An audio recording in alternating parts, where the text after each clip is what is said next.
que la iglesia cristiana haya sido expandida en esa zona geográfica, que la Biblia mencione esta área donde tú y yo nos encontramos ahora, y tal vez Dios quiera a nosotros los cristianos, si aquí comenzó la iglesia, nos trae aquí otra vez de regreso a Dios, para decirle adiós al mundo. Me viene eso a la mente ahorita. Y hay un versículo, estamos platicando en la mañana también con unos hermanos, de qué manera tan impresionante se están acelerando los acontecimientos en el mundo, porque ¿quién iba a pensar que en los últimos 3 o 4 años el mundo iba a llegar a donde nos encontramos ahorita? Y todo comenzó con la pandemia y se ha acelerado con la invasión de Rusia a Ucrania. Esta invasión de Rusia a Ucrania, Dios nos pintó en el Antiguo Testamento, hagan de cuenta que es una pintura, ahora que estamos viendo las telas, los miles de hilos que forman todo esto, hasta que se termina la tela o la alfombra. Así es la Biblia. Dios nos va iluminando, nos va formando un cuadro que en el Nuevo Testamento se acaba el cuadro. Lo que pintó Daniel lo acabó de pintar el apóstol Juan, por ejemplo, en el Apocalipsis. Entonces, esta es la razón por la cual necesitamos el Antiguo y el Nuevo Testamento, ¿verdad? Porque el Antiguo Testamento sin el Nuevo Testamento es una pintura incompleta. Por eso los judíos se encuentran en la condición en la que se encuentran, porque no tienen la revelación del Nuevo Testamento. Entonces, hay un versículo aquí en la Biblia que hace algunos años pude examinar dentro del original griego, en Romanos 9, versículo 28, que dice así y que tiene una relevancia tremenda para nuestros días. Romanos 9, 28. Porque el Señor ejecutará su sentencia sobre la tierra en justicia y con prontitud. Y esta palabra ejecutar es la palabra sunteko en el griego, que significa terminar. Dios va a terminar su palabra, la palabra sentencia es la palabra logos.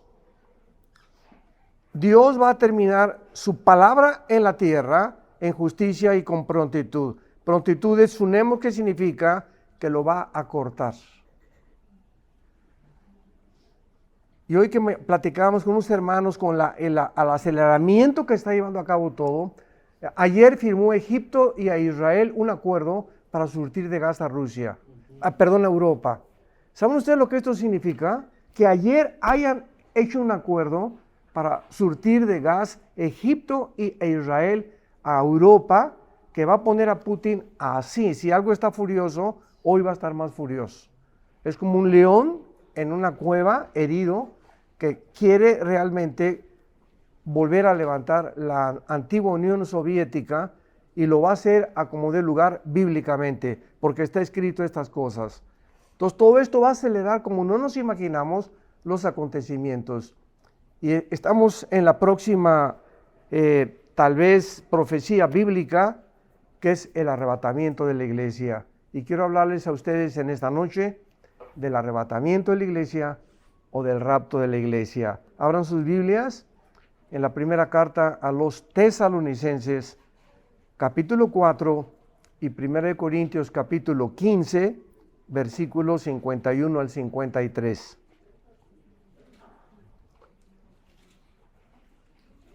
Dice así la primera carta a los Tesalonicenses, capítulo 4, versículo 13 al versículo 18. Y vuelvo a repetir, el próximo evento profético para cumplirse es el rapto de la iglesia. Es inminente, significa sin ninguna señal. Puede suceder ahorita saliendo, o mañana, o la semana que entra, o etcétera, etcétera. La mayor parte de los rabinos judíos están de acuerdo con muchos teólogos escatólogos cristianos de que el rapto posiblemente, casi es un 85-90%, suceda en la fiesta de las trompetas.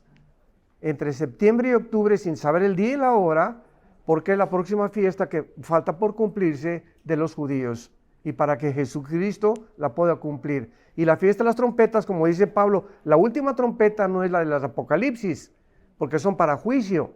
¿Dónde está la última trompeta? En la Biblia, en el libro de los Números. Es la última trompeta que se tocaba, que es la 100ª trompeta que falta para reunir al pueblo de Dios en el Antiguo Testamento.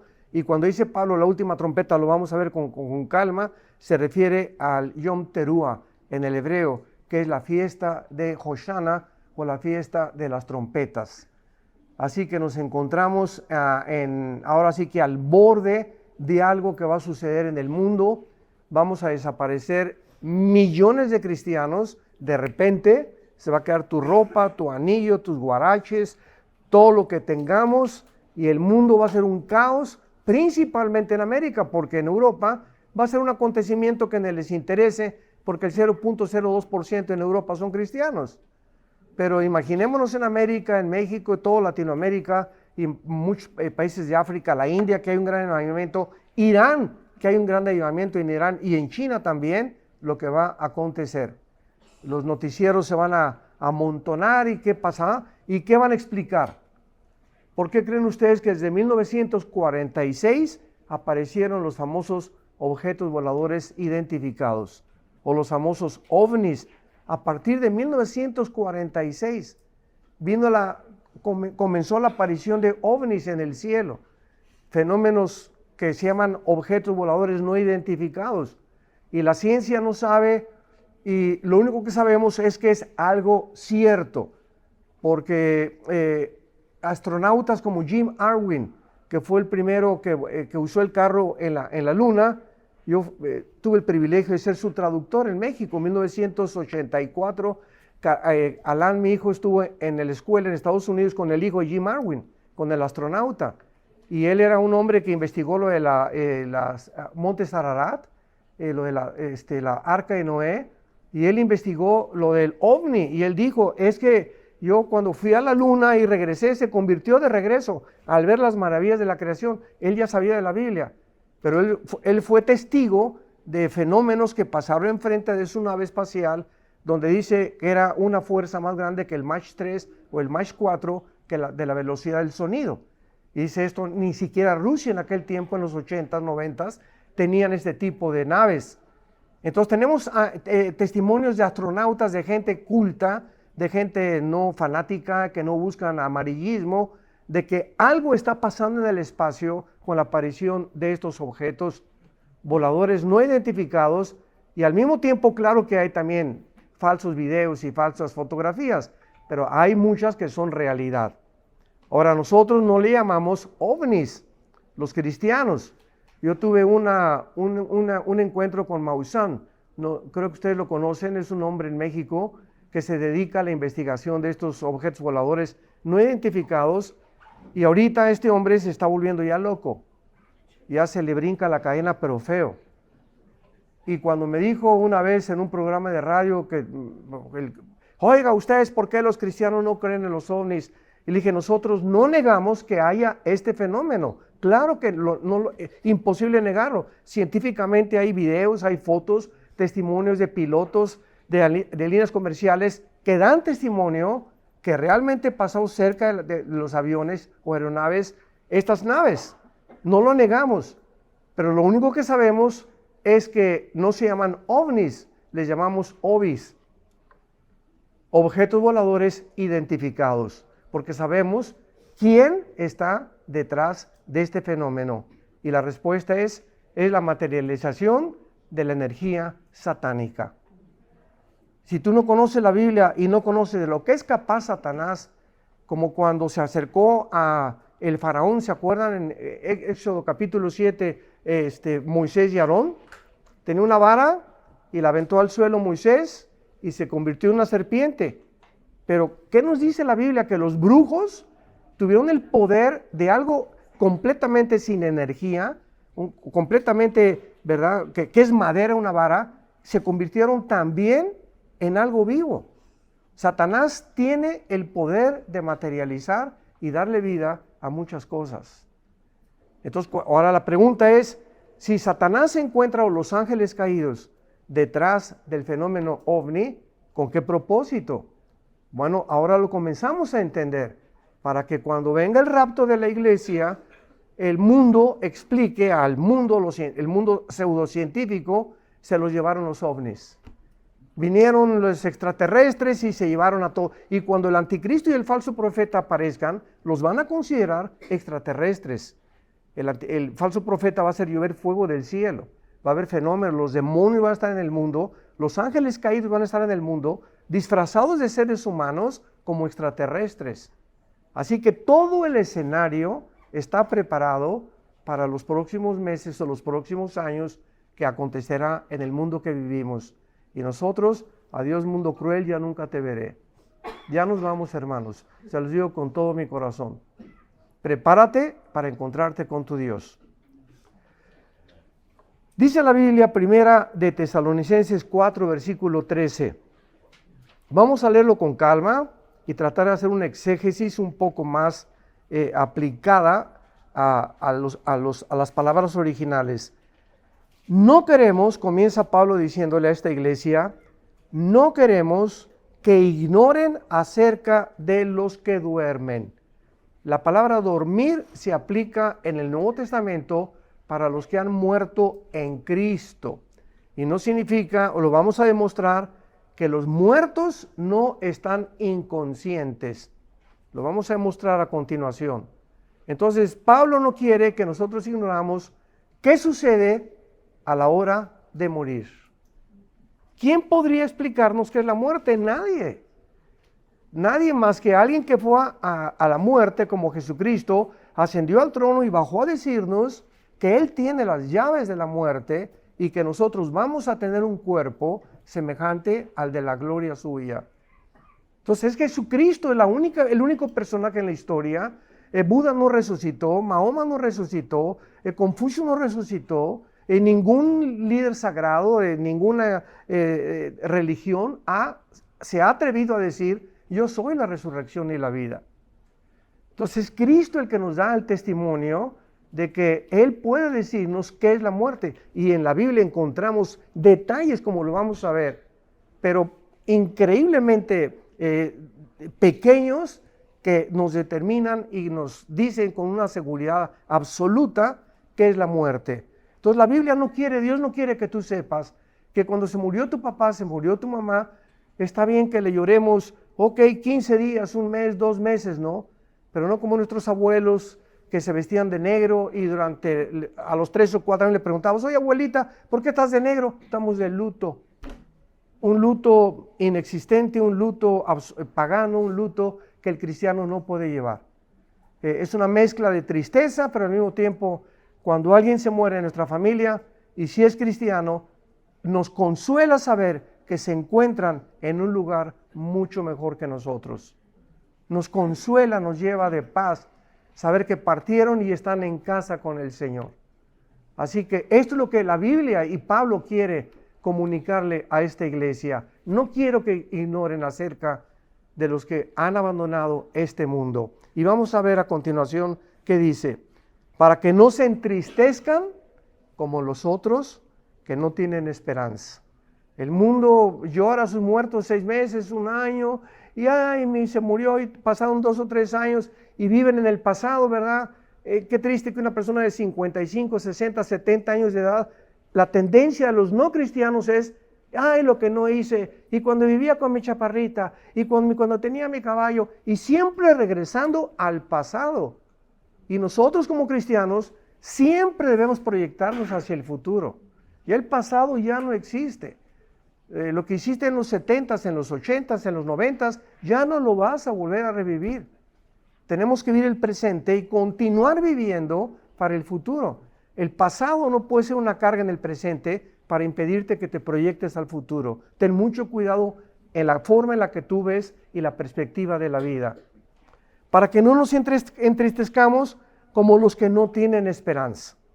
Porque si creemos, ahí está el sí condicional, si creemos que Jesús murió y resucitó, así también, vean lo que dice, traerá traerá Dios con Jesús, cuando Jesús venga en el rapto con nosotros, va a traer ¿a quiénes? Subráyalo, a los que durmieron en Él. Desde Pentecostés a nuestros días. En el Antiguo Testamento, la iglesia no existía y los que murieron en el Antiguo Testamento no estaban en Cristo. No había sido formado el cuerpo de Cristo. El Espíritu Santo no había bautizado, identificado, amalgamado a los seres humanos en un solo cuerpo, y el Espíritu Santo entraba en el Antiguo Testamento, se salía de los santos de Dios y se quedaban solos, pero desde el Nuevo Testamento el Espíritu viene a tu vida y jamás se vuelve a salir hasta el día de la resurrección. Efesios 1, 13 y 14. Hasta el día de la glorificación de nuestro cuerpo. Si creemos que Jesús murió, traerá a Jesús a los que durmieron en Él. Esto nos implica claramente, ¿verdad?, que los muertos ya están con Jesús y no están en el cementerio. Un cristiano nunca regresa al cementerio a llevarle flores a su difunto. Nunca. Hay un chiste mexicano que dice que celebramos en México, creo que en otros países también, el famoso Día de Muertos.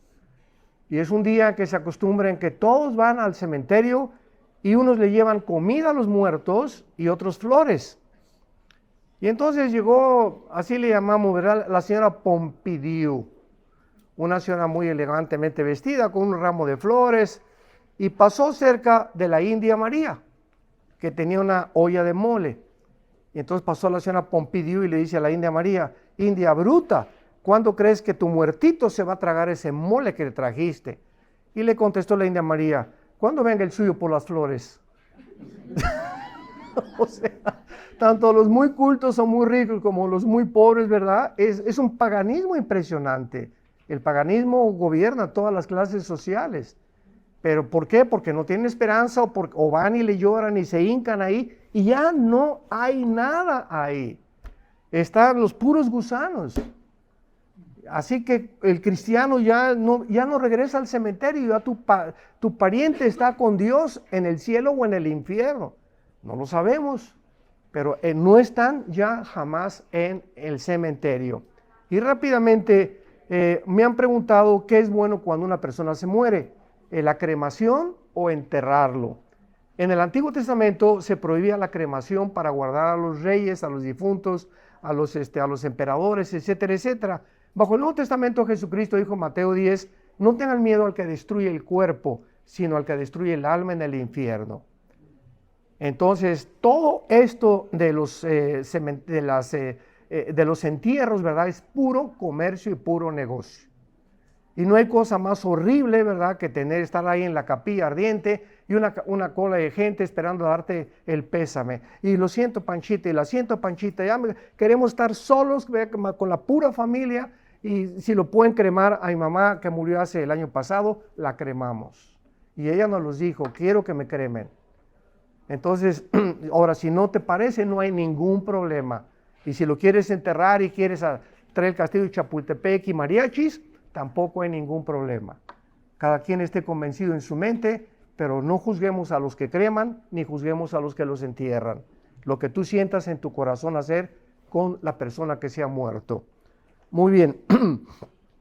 Y ahora dice el versículo 15, por lo cual les decimos esto en palabra del Señor, que nosotros que vivimos, que habremos quedado hasta la venida del Señor, no precederemos a los que murieron o a los que durmieron, porque el Señor mismo, el mismo Jesús, con voz de mando, con voz de arcángel y con trompeta de Dios, descenderá del cielo, y los muertos en Cristo, otra vez, solo los muertos los que han muerto en Cristo, los que formamos parte de la iglesia. Esto es muy importante.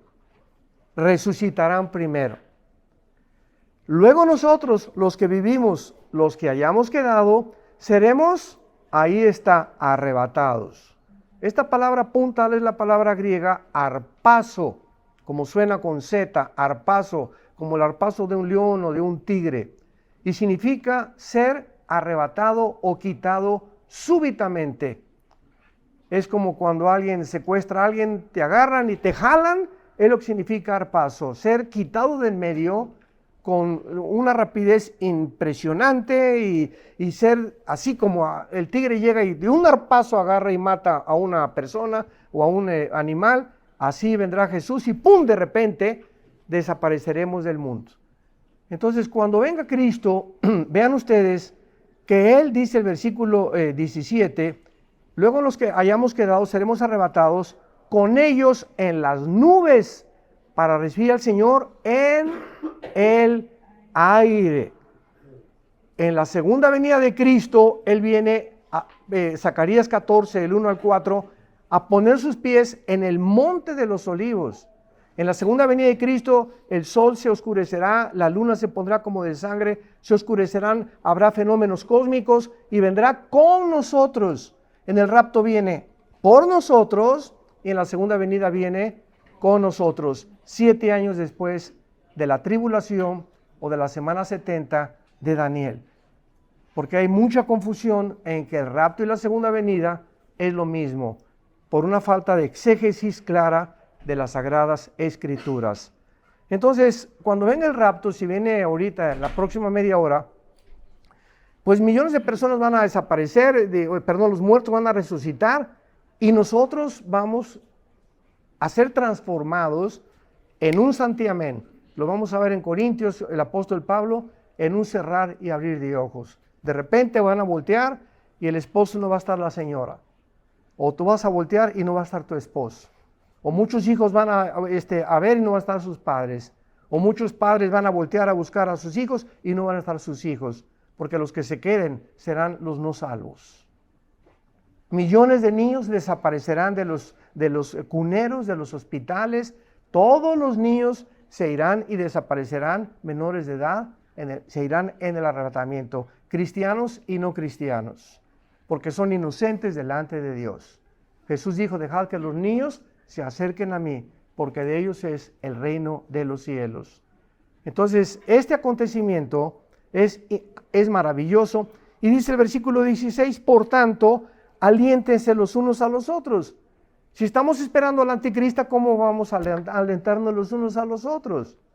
Esta es la esperanza que tenemos. En Tito capítulo 2, la esperanza bienaventurada y la manifestación gloriosa de Jesucristo viniendo por nosotros. Este es lo que nos anima a seguir enfrentando el mundo, que ya viene Jesús por nosotros, que no se turbe nuestro corazón, que no tengamos miedo de que ya subió esto, que ya cayó la Wall Street, que el dólar, que la lucha de la moneda, que la invasión y que la guerra, que todo lo que esté pasando en el mundo. No tengamos miedo. Mientras más oscuridad, más cerca estamos que venga por nosotros Jesús. Así que esto es lo que nos alienta. Entonces, si alguien cree que la segunda venida y el rapto es lo mismo, pues entonces estás esperando al anticristo. Y nosotros no estamos esperando al anticristo, estamos esperando a Jesús que venga por nosotros en el aire. Retrocedamos ahora algunas páginas a la primera carta a los Corintios, capítulo 15, y veamos lo que Pablo escribe y continúa diciendo acerca del rapto de la iglesia o de esta doctrina tan importante en la palabra de Dios. 1 Corintios 15, 51 al 53. He aquí, les digo un misterio. Esta doctrina, esta revelación del rapto, era un misterio y no se encuentra en el Antiguo Testamento, ni tampoco en los 4 evangelios de Jesús. No se encuentra porque fue algo que hasta el Nuevo Testamento Dios le revela solamente a Pablo, ni a Juan, ni a Pedro, ni a Santiago, ni a ningún otro apóstol. A Dios le agradó que esta doctrina se la revelara a Pablo y Pablo nos la escribiera y la detallara con la forma como lo estamos analizando. Les digo un misterio. ¿Cuál es ese misterio que Pablo nos va a revelar? Que no todos dormiremos. O sea, que habrá una generación de cristianos que no vamos a morir. No todos los cristianos vamos a gustar atravesar el túnel de la muerte. Qué bendición, ¿verdad? Qué bendición que podamos ser nosotros esa generación. Uy, hasta me pone la piel chinita. No todos vamos a dormir. Esto es algo que no sabían en el Antiguo Testamento. Pero todos seremos transformados. En un momento, en un abrir y cerrar de ojos, a la final trompeta, porque se tocará la trompeta y los muertos serán resucitados incorruptibles y nosotros seremos transformados. Todas las resurrecciones de la Biblia son de personas que murieron y volvieron otra vez, murieron, pero regresaron a sus cuerpos, como Lázaro.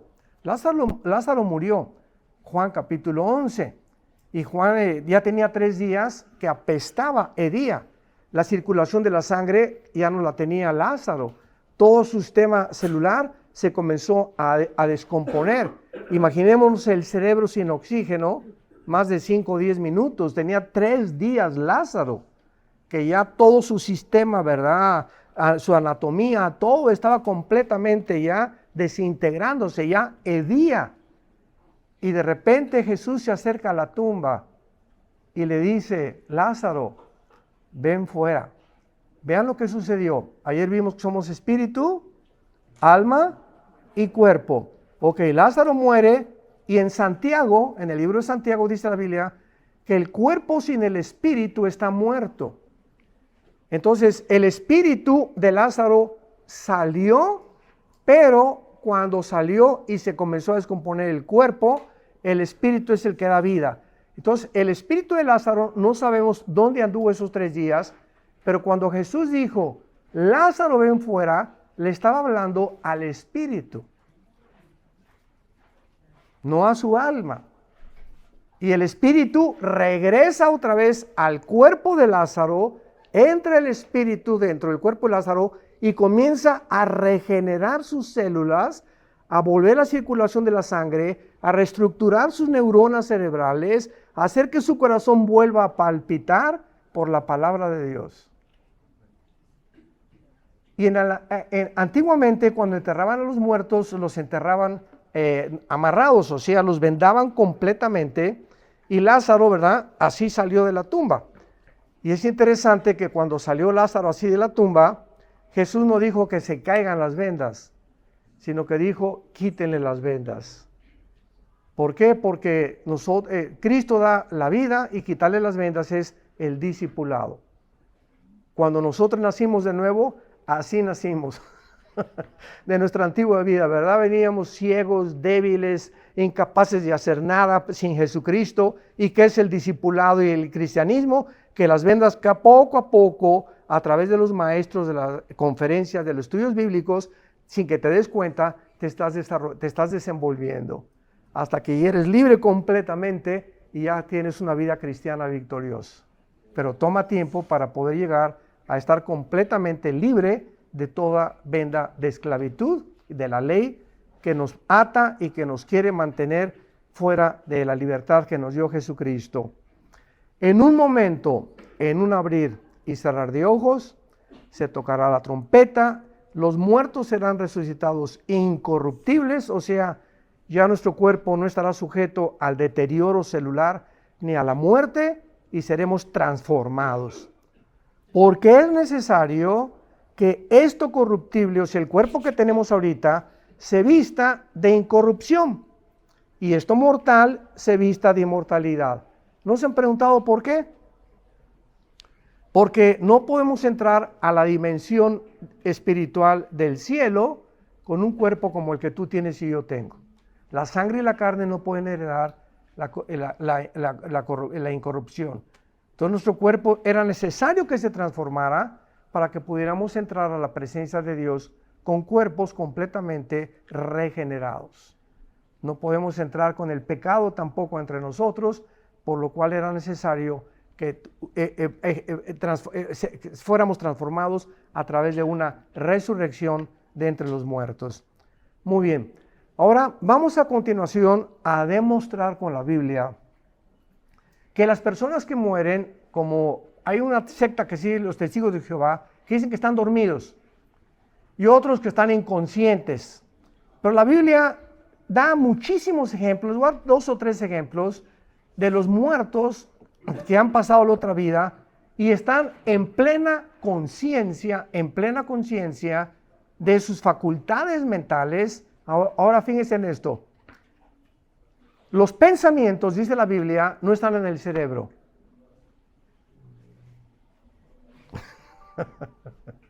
Los pensamientos no se encuentran en el cerebro, porque cuando tú mueres, el cerebro se lo comen los gusanos, ¿no? Entonces, ¿cómo es posible que después de la muerte sigas pensando quién eres? Son preguntas bien importantes que tenemos que hacer. Entonces, si en la otra vida, como la Biblia nos muestra, se acuerdan, tienen memoria, etcétera, etcétera, los muertos, como cuando restó Elías Elías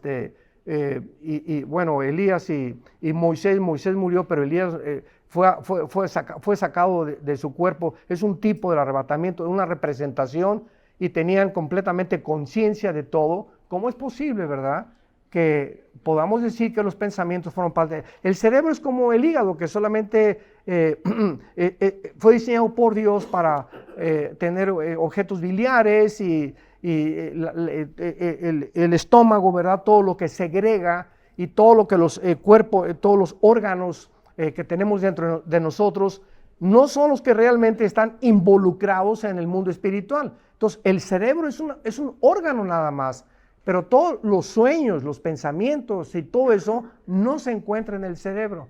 Y es la lucha de la neurología tratando de localizar en qué parte del cerebro se encuentra esto, en qué parte del cerebro se encuentra otro, y es el sueño ahorita de este famoso Elon Musk, el dueño de Tesla, que quiere comprar Twitter, o no sé si ya lo compró, pero que ya tiene varias acciones, las quiere quitar a Twitter, y lo que él quiere hacer, ¿qué cosa es? ¿Sabían ustedes lo que él quiere hacer? Comenzar a fabricar robots, meter chips en los seres humanos para que te puedan suprimir la envidia, la avaricia, el dolor, etcétera, etcétera, y crear una super raza, se llama transhumanismo. Entonces, ¿por qué? Por la ignorancia de lo que la Biblia dice, de qué elementos estamos formados. Veamos en primer lugar en el libro del Génesis 35. Génesis 35, dejemos que la Biblia hable. Génesis 35, versículo 18 y 29.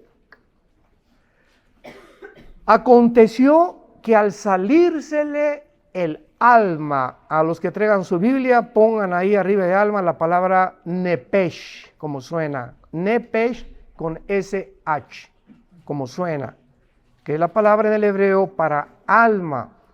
Desgraciadamente, la nueva versión internacional de la Biblia, que no recomiendo a nadie, la nueva versión internacional de New International Version, le puso aquí en lugar alma, suspiro. Aconteció que al suspirar, qué traducción más espantosa, ¿verdad? Porque suprimen el alma. Y suspiro es... O sea, sucedió que cuando hizo esto, bueno, pues un suspiro, pero el suspiro no tiene ninguna entidad para poder ser descrita como algo que está vivo. Y la palabra aquí es nepesh, que es el alma. Al salírsele el alma, pues murió, llamó su nombre Benoni, mas su padre lo llamó Benjamín. Versículo 29. Y exhaló Isaac el ruach, apúntalo, se tradujo espíritu. La palabra hebrea para espíritu es ruach, pero la CH en hebreo se pronuncia como J, es ruach, como J, y murió, y fue recogido a su pueblo, viejo y lleno de días, y lo sepultaron Esaú y Jacob sus hijos.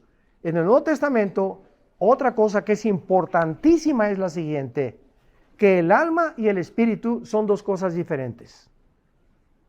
Porque hay muchas organizaciones cristianas que enseñan una dicotomía, que el alma y el espíritu es lo mismo y que se usan intercambiablemente, con el cuerpo. Pero las mismas palabras, las mismas raíces de las palabras originales hebreas nos muestran que son dos palabras completamente diferentes. Y el Nuevo Testamento, Hebreos 4:12, porque la palabra de Dios es más filosa que una espada de dos filos, y discierne y penetra hasta partir el alma y el espíritu. O sea, antes de ser cristianos, nuestra alma y nuestro espíritu estaban mezclados, estaban así. Y entonces la comunicación de Dios no podía ser clara a la mente, que es el alma, que es las emociones, los sentimientos, la voluntad, porque estaban mezclados. Entonces la palabra de Dios, cuando recibes a Cristo, algo pasa dentro de tu ser, de mi ser, que la palabra de Dios separa por primera vez en la vida el alma y el espíritu. ¿Por qué? Porque ahora Dios va a tratar directamente con el espíritu. El espíritu le va a comunicar a nuestra mente la información y el alma va a comunicar la información al cuerpo, para que el cuerpo se convierta en el siervo de nuestra mente, porque la mente está renovada por el espíritu. Esto es muy importante también. Qué interesante, ¿verdad? Que antes de ser cristianos, nuestra alma estaba así, mezclada con el espíritu. Y por eso no era ni negro ni blanco, era gris. Teníamos zonas grises, desorientados completamente en cuanto a las cosas espirituales. Pero viene la separación y ahora el espíritu entra a nuestro espíritu, lo hace vivir, se prende el foco y la energía es como cuando conectas el alambre en la electricidad y el cable es el cuerpo y el foco es el alma. La energía es el espíritu, el alambre o el cable es el cuerpo y el alma recibe la energía a través del cuerpo, porque viene la energía desde el contacto y entonces se hace la luz dentro de nosotros y comenzamos a ver la verdad. Somos iluminados sobrenaturalmente por el Espíritu de Dios. Veamos otro ejemplo en el libro de Apocalipsis capítulo 6. Este ejemplo ya es todavía mucho más, nos confirma todo lo que estamos enseñando. Apocalipsis 6. Estamos en el quinto sello, versículo 9 al 11. Aquí la Biblia nos describe un cuadro, una escena de los mártires en el cielo. Y allá están en el cielo ya, los que han muerto por el testimonio y por la palabra de Dios. Y dice así: cuando abrió el quinto sello, vi bajo el altar las almas de los que habían sido muertos por causa de la palabra de Dios y por el testimonio que tenían. Y vean ustedes las acciones en el cielo de estas personas que ya murieron. Allá en el cielo estaban hablando. Podían continuar transmitiendo la voz. Tenían nuevas cuerdas vocales, diciendo: ¿hasta cuándo, Señor Santo y verdadero, no juzgas y venga nuestra sangre los que moran en la tierra? Podían comunicarse con Dios y tenían emociones y sentimientos todavía en el cielo, diciéndole a Dios: Señor, la tierra sigue siendo un basurero, un desastre. ¿Hasta cuándo vengas la sangre? ¿Hasta cuándo se hace justicia en el mundo? Y aquí no están pidiendo venganza, aquí están pidiendo una justa retribución. Cuando un juez sentencia a Panchito porque ha matado, ha asesinado, lo que sea, y lo manda a la silla eléctrica o le aplica la pena capital o la condena que sea, el Panchito no le puede decir al juez: ¿por qué se vengan ustedes de mí? Panchito, no nos estamos vengando de ti, te estoy aplicando lo que dice la ley. Lo que tú hiciste merece un castigo, y el castigo, aquí está en la ley, son 50 años de prisión. La justicia no se está vengando de nadie, no es venganza, es una justa retribución que recibimos por el daño que hemos ocasionado. Si no hubiera este tipo de justicia, que desgraciadamente que ya casi no existe en el mundo, pues entonces el mundo está de cabeza precisamente por eso. Pero Dios es un Dios justo, que nos da conforme a lo que hemos sembrado, y a lo que hemos hecho mientras estábamos en el cuerpo. Entonces, están en el cielo, inquietos, ¿verdad? ¿Cuándo va a terminar todo esto? Y se les dieron vestiduras blancas. Y se les dijo que descansaran todavía un poco de tiempo hasta que se completara el número de sus consiervos y sus hermanos que habían de ser muertos como ellos, o sea, hasta que acabara el anticristo de matar a los 144,000 y los que se conviertan allá, cuando acabara totalmente ya la muerte de todos los cristianos en la tierra, entonces vendría la segunda venida de Cristo y vendría el juicio de Dios sobre el mundo. Vemos nosotros también en el libro de Lucas capítulo 16, en el Evangelio de Lucas, otro ejemplo de los que murieron y las escenas que la Biblia describe o nos revela, en qué ambiente, de qué forma sienten, tienen memoria, se comunican con Dios, estando separados de su cerebro, porque el cerebro ya se quedó ahí, se lo comieron los gusanos. Entonces vemos de qué forma el alma es ahora sí como, podríamos decir como la nube, hablando en el lenguaje cibernético, ¿no? Es como la nube, es donde se esconde toda la información de nosotros y ahí se queda, pero no está en el cerebro, está en la dimensión espiritual. En el capítulo 16 de Lucas está la famosa historia que no es una parábola, porque en las parábolas no se mencionan nombres propios, y aquí se menciona a Abraham, claramente involucrado en la historia que Jesús está relatando.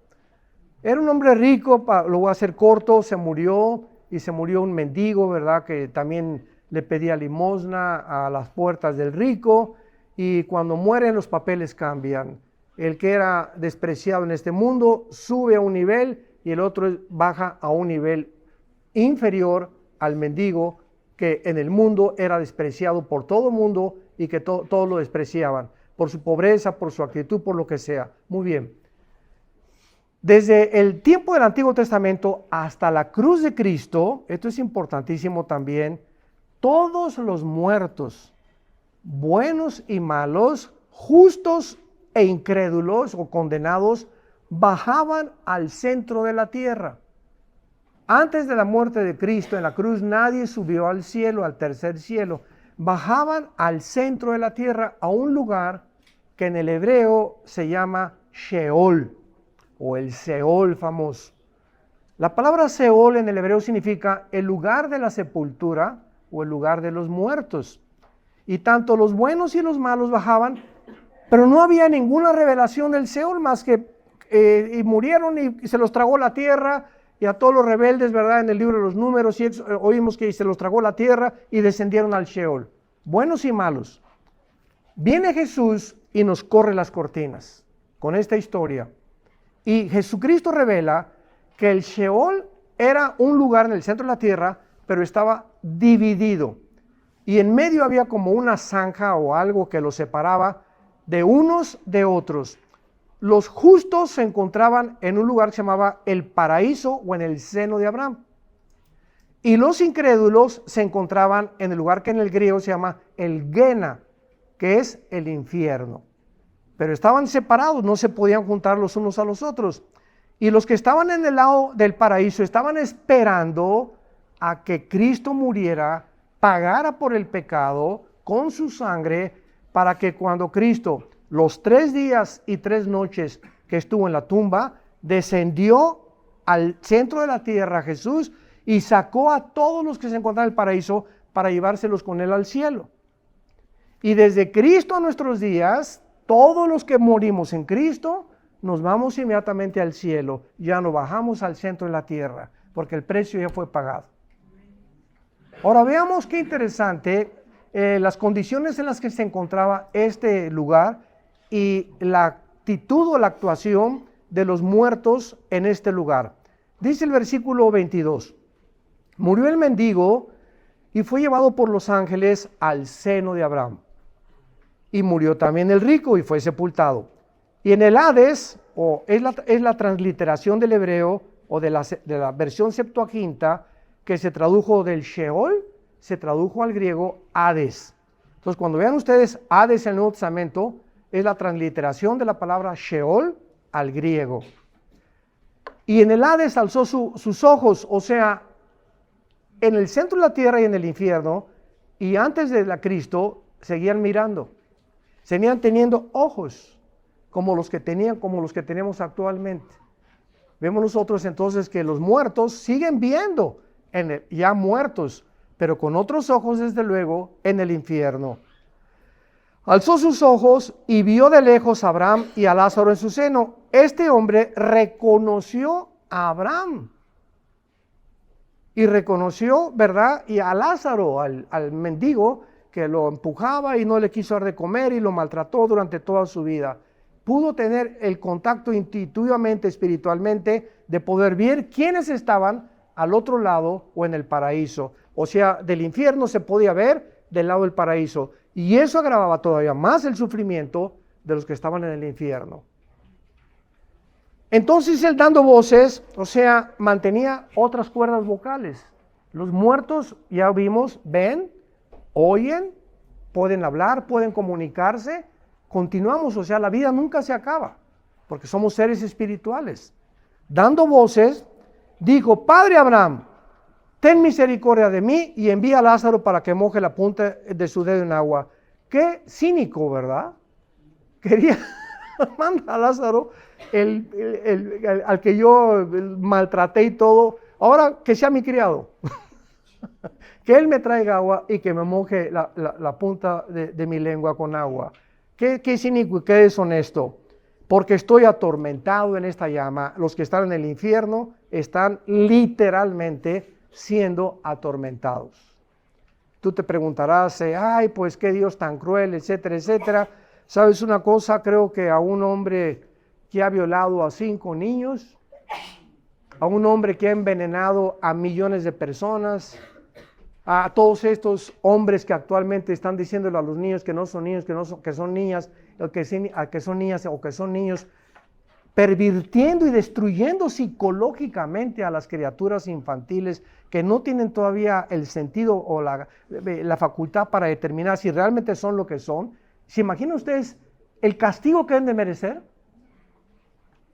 Y nos preguntamos que Dios es cruel cuando nos damos cuenta que Dios es un mundo, como dijo una persona cuando creyó esto, es que cuando yo pienso en esto, recuerdo al que entró a mi casa, violó a mi esposa y a mis 2 hijas enfrente de mí, las amarró enfrente de mí y las violó.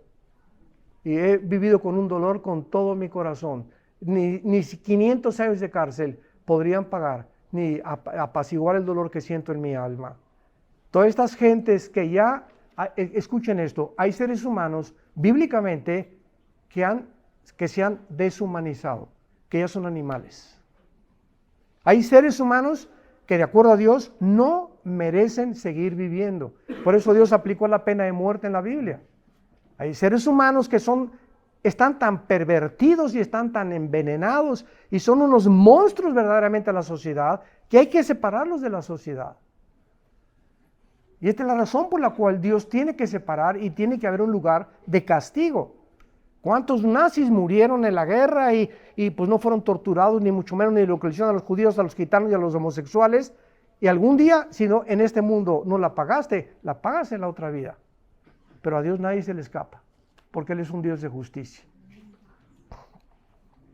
Y dice finalmente en el versículo 25, pero Abraham le dijo: hijo, acuérdate, o sea, tenía memoria, mantienen en el infierno, los que están en el infierno, mantienen el recuerdo de su vida anterior. Le dice a Abraham: acuérdate, ¿qué cosa quieres que me recuerde? Que recibiste bienes en tu vida y Lázaro y males también. Ahora este es consolado y tú atormentado. Además de esto, una gran cima nos separa. Versículo 27. Entonces le dijo: te ruego que me envíes a casa de mi padre, porque tengo 5 hermanos allá en Chile, 5 hermanos en México, 5 hermanos allá en mi casa, para que les testifique, a fin de que no vengan ellos también a este lugar de tormento. Este hombre le está diciendo a Abraham, por favor, que manden a alguien a mi casa y que se les aparezca en la noche un ángel y que les diga, el infierno es real por el amor de Dios. Cambien su opinión, acepten por la fe a Jesucristo. Que alguien vaya a mi familia, estaba desesperado para que no vengan también a donde yo me encuentro. Esto lo estaba atormentando aún más, de saber que su familia también era incrédula. ¿Y qué le contesta Abraham? Versículo 29. Abraham le dijo, a Moisés y a los profetas óiganlos, tienen la Biblia. La fe es por el oír y el oír por la palabra de Dios. La fe no es por ver que un paralítico se para. No, si yo veo un paralítico que se para, voy a creer en Dios. ¿Tú ves un paralítico que se para o ves a alguien que resucita de los muertos? ¿Y qué va a suceder? Te llenas de expectación, de asombro, y la pregunta es, ¿cuánto te va a durar estas experiencias emocionales, este asombro, esta expectación? A los 3-4 días vas a seguir igual. ¿Por qué? Porque lo único que nos transforma es nacer de nuevo a través de la predicación de la palabra de Dios.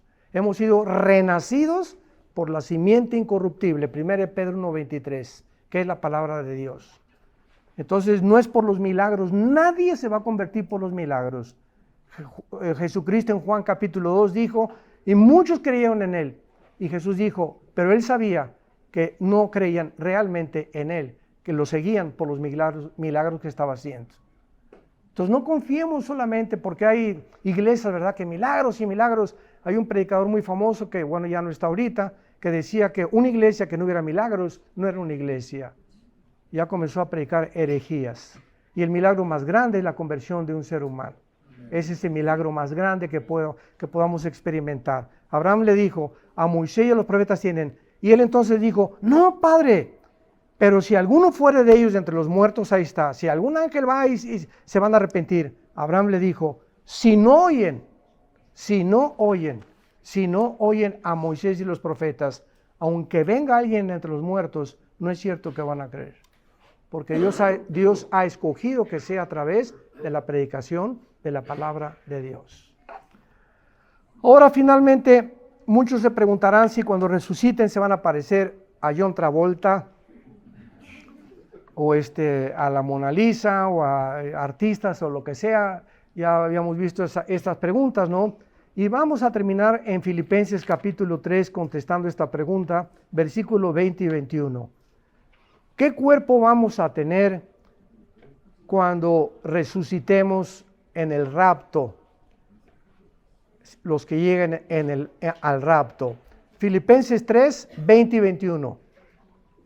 Mas nuestra ciudadanía está en los cielos, de donde también esperamos al Salvador, al Señor Jesucristo, el cual transformará el cuerpo de la humillación nuestra para que sea semejante al cuerpo de la gloria suya. Para que nuestro nuevo cuerpo sea y tenga las mismas características del cuerpo de Cristo cuando Él resucitó. Número 1, cuando Jesucristo estaba en la cruz, los centuriones romanos tenían la orden de asegurarse que los crucificados estuvieran muertos, porque si bajaban a alguien de la cruz que no hubiera estado muerto, los mismos centuriones y los soldados romanos corrían la pena de muerte, los mataban. Tenían que asegurarse que el crucificado tenía que morir. ¿Y qué hacían para asegurarse? Les quebraban las rodillas con una especie como de bate, ¿verdad?, de béisbol, o con un garrote, para que se colgara el cuerpo y el diafragma ya no pudieran respirar y murieran de asfixia. Otros morían desangrados. Pero cuando el centurión romano se acercó con Cristo, estaba escrito que a Cristo no le iban a quebrar los huesos de las rodillas. Era una profecía. Y cuando el centurión romano vio a Jesús que estaba realmente muerto, dijo, por si las flies, ¿verdad?, como decimos, por si las moscas, agarró una lanza y del lado izquierdo a la derecha lo atravesó de lado. Y el apóstol Juan escribe que salió una gota de agua y mezclada con sangre del costado de Cristo.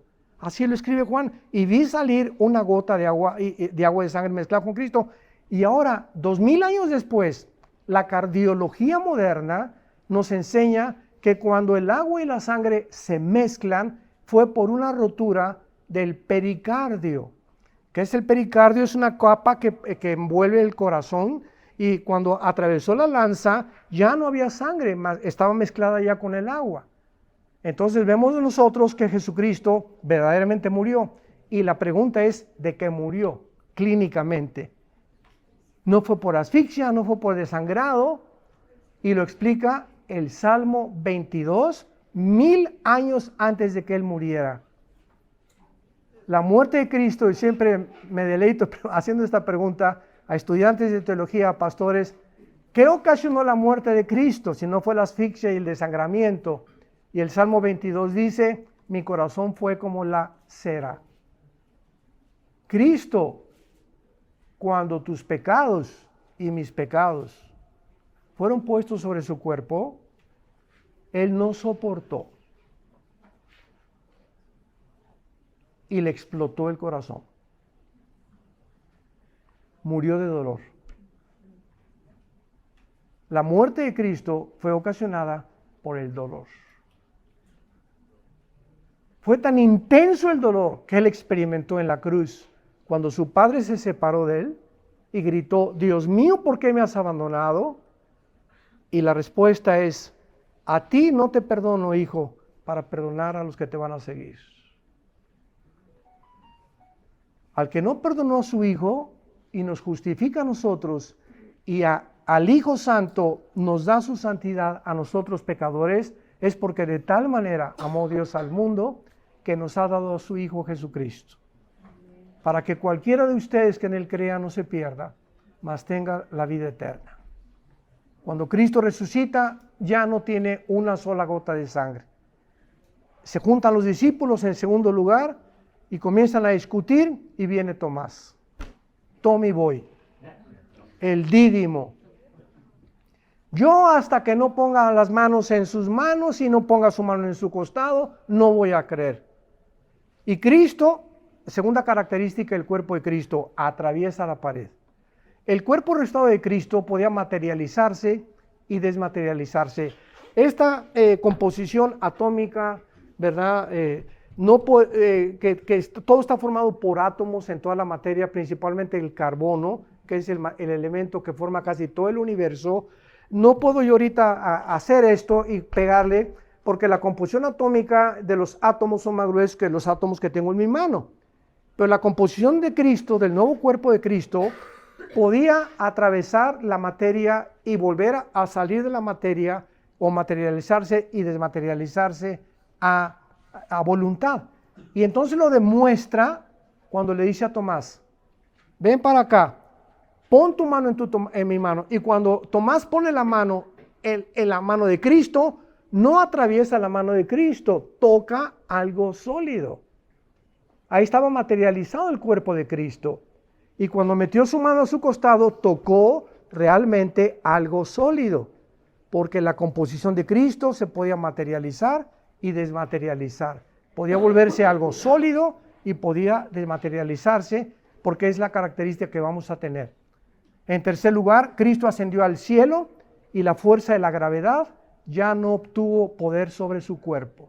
Él venció lo que nosotros no podemos vencer todavía, que es la fuerza de la gravedad. Y finalmente, en Lucas, en el capítulo 24, para terminar, ya Cristo camina resucitado, comienza a aparecerse a más de 500 personas, y va caminando con 2 discípulos a Emaús, y les dice a los discípulos, ¿no tienen algo de comer? ¿No hay por ahí algo de cordero que tengan por ahí? No, porque no estaban en Turquía, ¿verdad? Entonces, con Cristo, con su nuevo cuerpo resucitado, con nuevos ojos, nueva lengua, nuevas cuerdas vocales, todo, no sabemos la composición interna de nuestro cuerpo, pero lo que sabemos es que va a seguir asimilando comida porque comió pescado y miel. Entonces, nuestro cuerpo resucitado será materializado, desmaterializado, no estará sujeto a las leyes cósmicas ni de la gravedad que está sujeto al universo, vamos a poder comer, etcétera, etcétera, y vamos a resucitar jóvenes. Ya no va a haber flacos, gordos, ¿verdad? Chaparros, altos. Vamos a tener, me imagino, ¿verdad? Un cuerpo, ¿verdad? Pues bastante agradable. Por eso les digo a los jóvenes, espérense al milenio, para que se casen allá. No te la vas a acabar con la muchacha que Dios te va a tener o con el Rambo que Dios tiene para tu vida. Pero tenemos la Biblia, la palabra profética más segura, a la cual haríamos hoy más que nunca estar atentos. Como una antorcha que alumbra. No separes este libro de tu casa, de tu familia, de tu oficina, de tu vida personal, de tus hijos, de tus padres. Y este mensaje, compártanlo, porque tú vives y sigues viviendo, y yo también, con el único propósito de ser sus testigos. Todo lo que tú hagas en la vida, el dinero y por acá y por allá, son cosas secundarias. Dale la prioridad, busca primero el reino de Dios. Dale la prioridad a Dios en tu vida, en todas las cosas que hagas. Y deja que Dios te prospere, nos dé lo que necesitamos, porque Él sabe que necesitamos lo que tú piensas que no tienes. Si no lo tienes es porque Él cree que no lo necesitas todavía, o porque te falta madurar para dártelo. Porque hay cristianos que si Dios les diera ahorita más de lo que tienen, los echaría a perder, porque no tienen el carácter para manejar el dinero. Y estas son verdades inexorables de la palabra de Dios. Te damos gracias, Señor, en esta noche por la excelencia de tu palabra. No hay nada torcido ni perverso en ella. Todas ellas son rectas, tus palabras al que entiende, y razonables a los que han alcanzado la sabiduría. Danos un espíritu de sabiduría, revelación, inteligencia, conocimiento, discernimiento de espíritus, Padre, para que podamos comprender la anchura, la altura y la profundidad del amor de Jesús, que sobrepasa todo entendimiento, iluminando nuestras mentes para que comprendamos la esperanza a la que Él nos ha llamado. Fortalecidos interiormente con tu espíritu, haciendo buenas obras, llevando fruto en toda buena obra, creciendo en la gracia y conocimiento de Jesucristo, para que el gran pastor de las ovejas, por la sangre del pacto sempiterno, nos haga aptos, nos capacite siempre para que podamos hacer su voluntad. En el nombre de Jesús. Amén. Amén.